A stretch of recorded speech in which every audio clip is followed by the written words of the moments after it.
હરિપ્રસાદ સ્વામી મહારાજની જય, પ્રભુ સ્વામી મહારાજની જય. એકચ્યુઅલી રાહુલભાઈ મને કાલ પૂછ્યું તો મેં એમને ટેક્સ્ટમાં કહી દીધું કે નેક્સ્ટ વીક રાખો ને, કારણ કે મને માઇક ઓછું પસંદ, એટલે માઇકથી દૂર રહેવાનો પ્રયત્ન કરો ને અલ્ટિમેટલી ગોળી પાઈને ના પાડી દો. પણ ભજન ચાલતું હતું ને તો પ્રભુ સ્વામીજી અંદરથી એક પ્રસંગ યાદ દેવડાવ્યો કે જ્યારે ગોપાળાનંદ સ્વામી મુખ્ય સંપ્રદાયમાં હતા ને અને મહારાજ ધામ પધારી ગયા હતા, પછી ગોપાળાનંદ સ્વામી એને મહારાજે દર્શન દઈને, આ છે 76 યર્સ ના કદાચ ગોપાળાનંદ સ્વામી હતા, ત્યારે એમને દર્શન દઈને કીધું હતું કે જેમ છે એમ મારો પ્રસંગોની વાત નહીં કરો, ઉપાસના નહીં પ્રવર્તાવો તો હજી 20 વર્ષ ધરતી ઉપર રાખીશ. એટલે એમ કે ભાઈ પ્રગટની ઉપાસના મળી છે તો આજે એમની વાત નહીં કરી તો ક્યારે કરશું. એટલે એને રહીને પછી રાહુલભાઈ પાસે પાછો ગયો, એ બી કે ભાઈ જો જગ્યા હોય તો હું સેવા કરી લઈશ. એટલે I was not willing to say anything first. ભગવાન પેલા પોતાનું કરે, એના પેલા એના ભક્તોનું કરે. એટલે બેક ટુ અવર કન્ડિશન કે એવરીબડી નોઝ કે ડોલી એક group day care business run કરે ને, બી અમે government subsidise day care run કરીએ. એટલે we are suppose two charge only $10.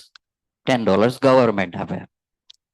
પણ એમાં જ્યારે અમે કન્વર્ટ કર્યું તો ગવર્મેન્ટ એવું કીધું કે ભાઈ તમારી પાર્શિયલ સબસિડી અપ્રૂવ થશે અને પાર્શિયલ પેન્ડિંગમાં જશે. એટલે થાય એવું કે ભાઈ સેકન્ડ એક આસિસ્ટન્ટ રાખવાનો, એને મિનિમમ વેજ આપવાનો 8 કલાકનો થી 9 કલાકનો, અને એ લોસ બેર કરવાનો જ્યાં સુધી એ લોકો પેન્ડિંગમાં રાખે ત્યાં સુધી. શિબિર અને સમય શેના માટે? ભગવાન ધરતી ઉપર આવે તો કે પોતાના ભક્તોના સંકલ્પો અને વિકલ્પો પૂરા કરવા માટે, એમની મનોરથો પૂરા કરવા માટે. એટલે અમે યુએસ શિબિરમાં ગયા હતા ને ત્યારે પ્રભુ સ્વામીજીને એવી પ્રાર્થના કરી હતી, કારણ કે ત્યાં એક પ્રસંગ આવ્યો હતો એક ભગતનો, કે એમને એવી પ્રાર્થના કરી હતી કે ભગત આવે ને તો પ્રબોધ સ્વામી જે આવે એ પહેલા મારું આ H1B વિઝાનું થઈ જાય. ને હકીકતમાં એ બધો પ્રસંગ લાઈવમાં બહુ ડિસ્ક્રિપ્શનમાં દેખાડે છે, શોર્ટમાં ટાઈમ ઓછો છે. એટલે પ્રબોધ સ્વામીજી જયારે વોકિંગ કરતા હોય છે ને તો હું એવું પ્રાર્થના કરું છું કે પ્રભુ સ્વામી તમે વિનીપેગમાં આવવાના છો તો થોડીક કન્ડિશન સારી કરી આપો ને, તો જેથી અમારે બી ફાઇનાન્શિયલી સેવામાં નિમિત્ત થવું છે તો અમે થઈ શકીએ. પણ મેં કીધું તમે આવો એ પહેલા. હવે શિબિરમાંથી આવીએ છે પછી એક ફાઇનાન્શિયલ કમિટમેન્ટ આપેલું હોય છે કે ભાઈ શિબિર અને સમય હોય, ઘરનો પ્રસંગ છે તો આપણે તો કન્ટ્રીબ્યુટ કરવાના છીએ. પણ ભગવાન કોઈનું બાકી નથી રાખતા. જે પુરુષ છે ને જીવન છે, આ મંદિરમાં જે ઠાકોરજી છે ને એ બી જીવન છે, એના બી એક પ્રસંગ છે. તો અમે જેવા લેન્ડ થઈએ છે અને પછી મેં જે સુરત સ્વામીજી જોડે જે બી સેવા નક્કી કરી હોય છે, અમે ટોરોન્ટો મોકલાઈ દઈએ છીએ. સાંજે સેવા મોકલીએ છીએ સવારના. હવે એના પહેલા એવું હોય છે કે ગવર્મેન્ટનો મારી પાસે ઈમેલ છે, અમારે લગભગ 2-3 મહિના થઈ ગયા, અને એને ઈમેલમાં એવું કહે છે કે જ્યારથી અપ્રૂવ થાય ને ત્યારથી જ એ સબસિડી આપે, બેકડેટેડ ના આપે. એટલે અમારે જે પાસ્ટમાં એમ્પ્લોયનો લોસ થઈ ગયો, જે બી સેલરી આપવાનો એ તો થઈ જ ગયો, એ સિવાય ડે કેરના રનિંગ એક્સપેન્સીસ બધું, એટલે 3 મહિનાથી અમે લોસમાં ચાલીએ. પુરુષ એક રૂપિયો કોઈનો બાકી નહીં રાખે એવા મળ્યા છે. એટલે આ બાજુ સેવા મોકલાઈએ છે, યુએસ થી પાછા આવીએ છે, અને નેક્સ્ટ ડે સવારે મેસેજ આવે છે કે તમારી ગ્રાન્ટ અને સબસિડી છે ને એમ અપ્રૂવ થઈ છે. ચલો એ તો એક કે ભાઈ અમે અપ્લાય કરેલું હતું. ઓન ટોપ ઓફ ઇટ જે 3 મહિનાનું જે બેકડેટેડ જે લોકોએ ના પાડેલી ને એ આવી ગયેલું. તો મેં શું સેવા કરી ફાઈનાન્શિયલી? મેં ભગવાનને કશું જ નહીં આપ્યું. જે મને નહોતું મળવાનું ને એ એમને આપ્યું, મેં નથી કઈ કર્યું. આઈ વોઝ જસ્ટ બિંગ નિમિત્ત. મેં ખાલી સંકલ્પ કર્યો હતો, એમાં ખાલી હાહાકત કરી. બાકી હકીકતમાં જોવા જઈએ મેં કશું જ નહીં કર્યું. કહેવાય જે કર્યું એમને કર્યું. ઉલટાનો મેં તો ખાલી એક ટાઈમનો સંકલ્પ કર્યો, પણ અમારા માટે તો એને કાયમનો એક ઇન્કમ જનરેટ કરી દીધી, રાઈટ? તે ઇન્કમમાંથી બેનિફિટ કોણ લેશે? એટલે અહીંયા કઈ બી આપશો ને તો એ રાખશે ને તમને 10 ગણું કરીને પાછું આપશે. પછી બીજો એક પ્રસંગ કહું કે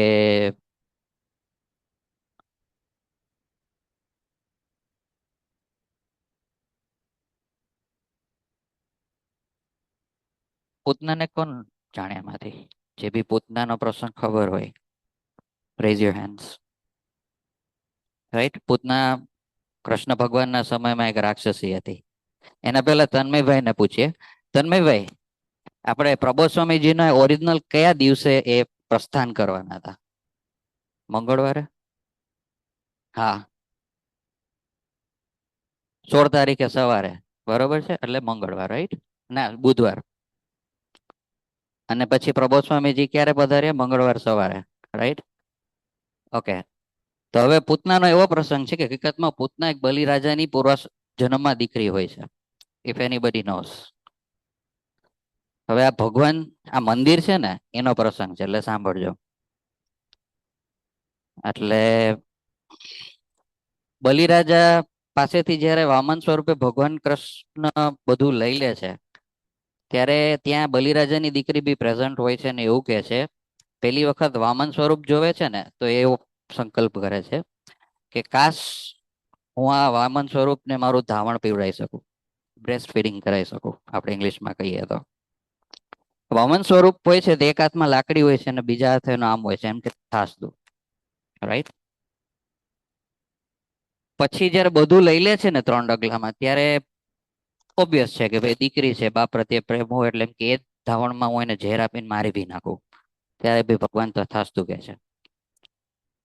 બંને સંકલ્પો સાચા કરવા માટે થઈને એને બલિરાજાએ આની દીકરીને પૂતના સ્વરૂપે ભગવાન કૃષ્ણ પાછા લાવ્યા. વી ઓલ નો કે ભાઈ એમનું શું થયું. તો કે ભગવાન કૃષ્ણનું જે બાળ સ્વરૂપ હોય છે એમને એબડક્ટ કરવાની ટ્રાય કરે છે અને બ્રેસ્ટ ફીડિંગ વખતે પોઈઝન આપવાની ટ્રાય કરે છે, પણ પૂતના ખુદ જ મરી જાય છે. એ પૂતના ફરી ભગવાન સ્વામિનારાયણના વખતમાં પાછી આવે છે. અને ત્યારે ભગવાન સ્વામિનારાયણ એવું કહે છે કે આ વખતે મારે કોઈને મારવા નથી, એમના ચૈતન્ય બદલી નાખવા છે, રાઈટ? એટલે ઇનિશિયલી મારી સેવા હોય છે વડીલો જોડે, જનંગ અંકલ અને બિપિન મામા ની જોડે. પેલો દિવસ ગયો, ખૂબ મજા આવી.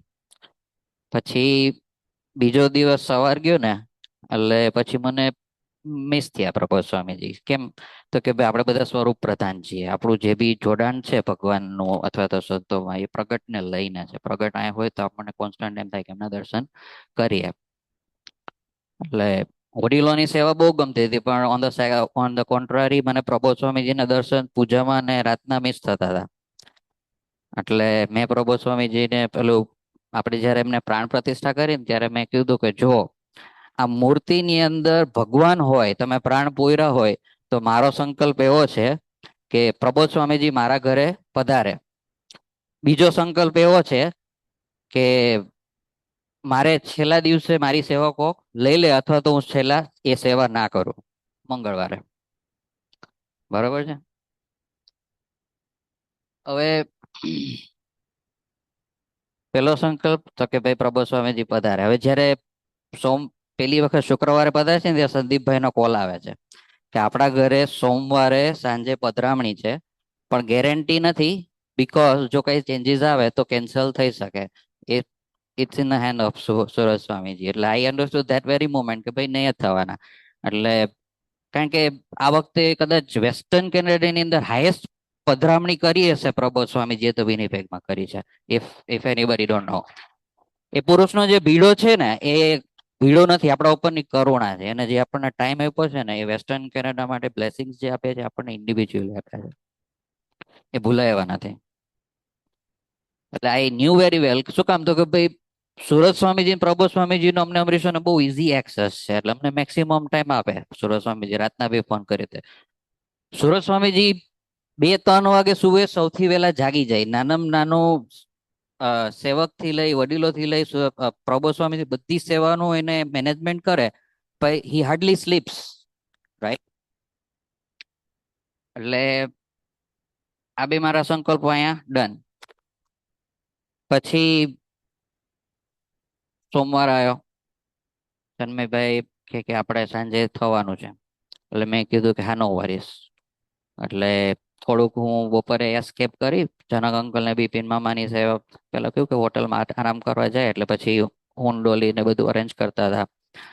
અને તુષારભાઈ બારોટના વાઈફ બી થોડાક હેલ્પ માટે આવેલા. એટલે એવરીથિંગ વોઝ ગોઈંગ સ્મૂધ. રાતના સુરત સ્વામીજીનો કોલ આવે છે. અને એ દિવસે હું એટલો ટાયર્ડ થઈ ગયો છું ને કે મને લિટરલી નિંદર આવે એમ કે ભાઈ નથી ખેંચાતું, એવું થઈ ગયું હતું. કારણ કે કોન્સ્ટન્ટ જવાનું આવવાનું, કારમાં રહેવાનું. હવે આ વચ્ચે મને એ વિચાર આવે કે પ્રબોધ સ્વામીજીને કેટલો પીડો. એમને તો ટાઈમ ઝોન ચેન્જ થાય, સિટી ચેન્જ થાય, કાર ચેન્જ થાય, ગાદલા ચેન્જ થાય, ઘર ચેન્જ થાય. જો આપણને એક કારમાંથી બીજી કારમાં બી બેસવાનું મળે ને, તો બી તમને કેટલું એડજસ્ટમેન્ટ કરવું પડે. તો લેટ્સ સે કે લિંકન માંથી લેક્સસમાં, પણ એ બેની સિટિંગ જે શેપ હોય એ બધા અલગ હોય. પછી વિકાસભાઈના ઘરે એક ગાદલું છે ને, તો એ બી કદાચ એડમિન્ટન કેલગરીમાં એક ગાદલું છે, તો એ બી અલગ હોય. તો આટલી જગ્યાઓ બદલાય, આટલો સમય બદલાય, એ પુરુષ કેમ મેનેજ કરતા હશે? એટલે ભાઈ સોમવાર આવતા આવતા તો હું એટલો એક્ઝોસ્ટ થઈ ગયો હતો ને, મેં કીધું કે હવે તો ખાવાની ઈચ્છા નથી થતી. જે અ, જાની સાહેબ બોલ્યા ને કે એ પુરુષ આપણા પકવાન ખાવા નથી આવતા, કારણ કે 2 દિવસ વડીલો જોડે હતો, એટલે બધા આપણને બી સેવામાં જમાડે, રાઈટ? પણ કેટલું જમીએ, પછી તો સ્વાદનો કોઈ મોજ ના રહે. એ પુરુષ તો કોન્સ્ટન્ટ આપણા જે પ્રારબ્ધોને ઉડાડવા માટે થઈને ગ્રહણ કરતા હોય છે. એમને સ્વાદની કોઈ નથી પડી હોતી. એમને તમે થાળ આપો કે શું હાર પહેરાવશો એમને? એમના માટે તો સ્વામીજી સિવાય એમના જીવનમાં કશું કઈ જ નથી, એના જીવનમાં કશું જ નથી. તમે એને એક પ્રસંગ કહેવા જાઓ ને, તો એ સામે સ્વામીજીનો બીજો પ્રસંગ મૂકીને તમને એની જોડે જોડવા જાય. એટલે he is not even a fraction of second away from Swamiji. તમને લોકોને જોતા જ નથી, એ તમારામાં સ્વામીજી જ જોવે છે. તમારા થાણે નહીં જોતા, એ તો સ્વામીજી પ્રત્યેનો જે તમારો પ્રેમ છે એવી રીતે એમને જોવે છે, રાઈટ? તો we can give nothing to heme. He just કેમ ફોર અસ. એમને જે ભીડો લીધો એ આપણા માટે લીધો. એને જે રાતો જાગી એ આપણા માટે લીધી. રવિવારે જયારે 2 વાગે સુરત સ્વામીજી પાસે બેઠા હતા ને, તો કે તમને એમ લાગે છે કે તમારો બાપ ઉપર હૂતો છે, પણ કે હમણાં 2:30 વાગશે ને એટલે મન બોલાવશે કે આ વડીલોનું કેવું છે, કાલનું કેવું છે.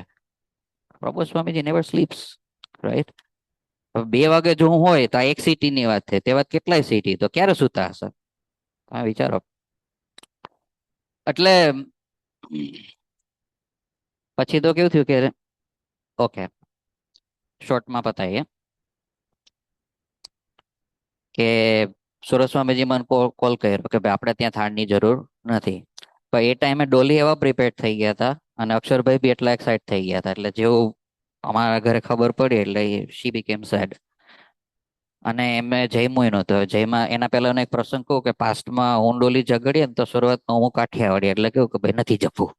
ડોલી મસ્ત જમી લે, વાસણ બાસણ ધોઈ નાખે ને સુઈ જાય, એને કોઈ ફરક ના પડે. એની સમજણ એવી કે ઝઘડવું હોય ઝઘડવાનું, ખાઈને ઝઘડવાનું, એટલે થોડીક એનર્જી રહે, રાઈટ? પણ એનો પ્રભુ સ્વામીજી પ્રત્યેનો એવો સંબંધ કે એ ભૂખ્યા રહ્યા, અને ભૂખ્યા રહ્યા એટલે પછી તો સુઈ બી ગયા કે ભાઈ શી બી કેમ સેટ કે ભાઈ મારો ભગવાન ઘરે નહીં આવે. પછી તો તન્મયભાઈને બી નિમિત્ત બનાવીને પછી પ્રભુ સ્વામીજી ઘરે પધાર્યા. ચલો આ એક સંકલ્પ પૂરો થઈ ગયો. ચલો એવું માનીએ કે ભાઈ એક તન્મયભાઈ દાખલો કર્યો છે. Out of nowhere next day, સોમવાર પછી મંગળવારે પ્રભુ સ્વામીજીનું કેલગરી નો પ્લાન થાય છે, બધું ચેન્જ થાય છે. મારી મંગળવાર સવાર પછીની સેવા ગઈ. મારો શું સંકલ્પ હતો બીજો કે ભાઈ મારે નથી કરવું, મારે કેવું કે ભાઈ આઈ એમ એક્ઝોસ્ટેડ. એ સંકલ્પ પૂરો કરવા માટે થઈને એને જે કર્યું એ. બટ આ ઠાકોરજીનું શું હતું કે ભાઈ આ ઠાકોરજીની અંદર ભગવાન હોય ને, તો મારા સેવા મંગળવારથી કન્ટિન્યુ ના થાય કે કર બીજા કોક લઈ લે તો જે થાય, મારાથી નથી થતી, રાઈટ? તો આ ઠાકોરજી છે એ જીવન છે. એમને જયારે પ્રાણ પૂર્યા ને, તો તમે જે બી પ્રાર્થના કરશો ને એ સાંભળશે. અને એનો હું સાક્ષી છું. અને આ જીવન પ્રસંગ છે કે આખે આખો પ્લાન પ્રભુ સ્વામીજી નો ચેન્જ થયો તો એનો યુગ કાર્ય માટે જ ચેન્જ થયો. કારણ કે અમે કારમાં હતા ને, તો જનક અંકલ જોડે કોન્સ્ટન્ટ કે ભાઈ અહીંયા મંદિર આ જમીન, અહીંયા મંદિર આ જમીન, અહીંયા મંદિર આ જમીન. તમે આપશો કે નહીં આપો, આપશો તો તમારા માટે છે, નહીં આપો તો એમનું કઈ ઊભું રહેવાનું નથી. પણ આ જે કલ્યાણનો માર્ગ છે કે જે ખિસકોલી ભગવાન રામ વખતે પથ્થરો નાખી ગઈ ને, એમ આપણે ખિસકોલીની જેમ એક પથ્થરો મૂકશું તો આપણું અનેક ગણું કલ્યાણ થઈને આપણને પાછું આવશે. એટલે જે પ્રભુ સ્વામી જે અહીંયા સંકલ્પ કરીને ગયા છે કે 2-3 વર્ષની અંદર એક ભવ્ય મંદિર કરવાનું છે, તેના માટે તત્પરતા રાખવી પડે ને એના માટે આ ઠાકોરજીમાં એવો ભાવ રાખવો પડે. બસ એટલી જ પ્રાર્થના કે પ્રભુ સ્વામીજી તમારે જ્યાં જ્યાં ઓશિયાળા બનવાનું થાય ને ત્યાં હું નિમિત્ત ના બનો. એટલી જ પ્રાર્થના. જય સ્વામિનારાયણ.